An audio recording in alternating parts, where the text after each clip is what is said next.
Time now for our next guest. For someone who makes a living knocking people out, boxer Danny Green is a really nice guy, a fair competitor, a loving dad, and yep, winner of a bravery award. Kinda makes you forget he does this for a living. That's gotta hurt. Since his first knockout in 1992, the Green Machine has earned the world champion title 3 times, along the way gaining fans worldwide with his talent and charisma, the former resulting in 31 wins from 36 fights, and the latter making Danny a much-loved public figure who's as good with his words This one's for all of you! as he is with his fists. Please welcome Danny Green.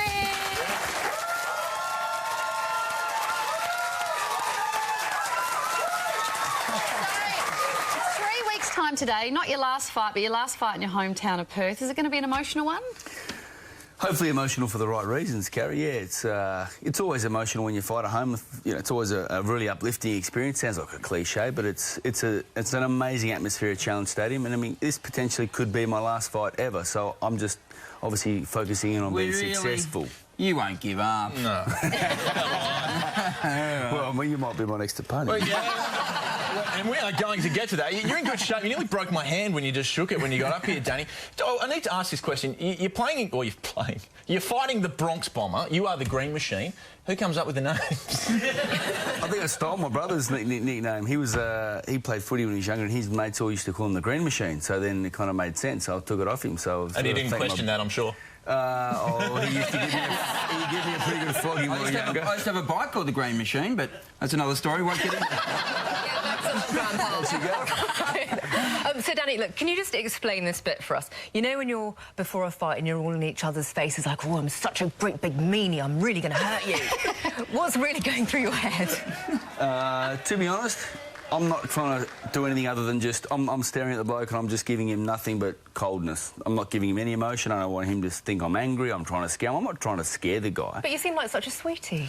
Well, I'm not trying to scare him. And I know if he's trying to scare me, it's silly, because the next day we're going to try and knock each other out. So... Have you ever got the giggles while doing it? I'll tell you, one guy, Jason Delisle, he's a friend of mine. I fought him 3 times, and when we waited, we had the stare-off before we touched gloves before the fight, so the stadium's full, it's crazy, it's going mad, and he is a crazy guy. He's a really good fella, tough as nails. 3rd time we fought. Anyway, and I broke his nose, closed both eyes, he needed 10 staples to fix his head, and busted his ribs. 3 nights later, we're out in the Terps together. That's the kind of guy he is. He's a ripper. Anyway, we're having a stare down, and we know we're in for a bit of pain. We're going to try and hurt each other. We're trying to do our job and win the fight, and he's staring at me, and he's giving me the cross-eyed like this. Make me laugh. It's classic. Will you fight Mundine again? It's not up to me. Look, Carrie, this question's been asked so many times. I look at who I've fought, look at where I've gone in my career, and I'm very proud. I can look myself in the mirror and I can call myself a real fighter. I've taken on some of the best fighters in the world, and I've beaten some of the best fighters in the world. I've beaten a future Hall of Famer in Roy Jones. I lost to a future Hall of Famer as well, and I just lost to the current 2-time world champion. But I was that close to pulling off a victory. I've taken titles from world champions.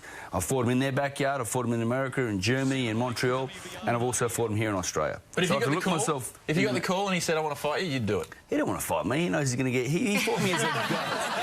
I fought him 6 years ago, and he fought me as a ghost, and that's it. I don't dislike the guy, but he's not a real fighter. I want to ask about your family. I could never be married to you. I mean, you sound like a lovely guy. But for your wife, does she get nervous every time you go out there and fight your kids and stuff?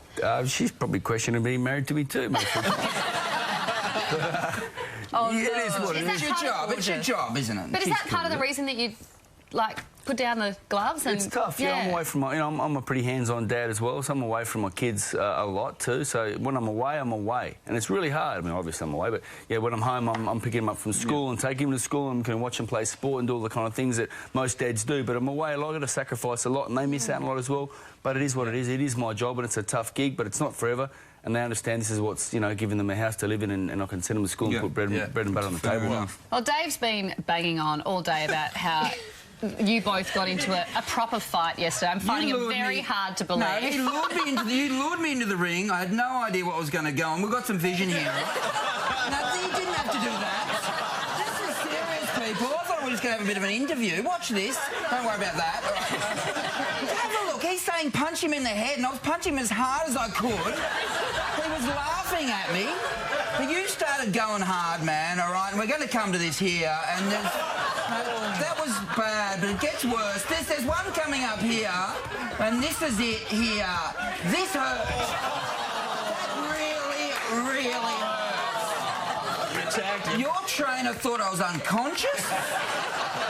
And you drew blood, didn't you? You were bleeding, mate, but H, my trainer, Angela, he looked at me and he gives me a look, we know each other all, he goes, I think you've iced him. I bet not one single of Dave's punches even hurt in a little bit, I've got to give it to you, Hughesy, you're a ripper, mate, and I was trying so hard not to laugh, but I can't hit you, mate, you're too nice a guy, you're too funny. Danny's big fight is on July 25th. You can head to projecttv.com.au for all the details. Please thank Danny Green. Thanks, guys.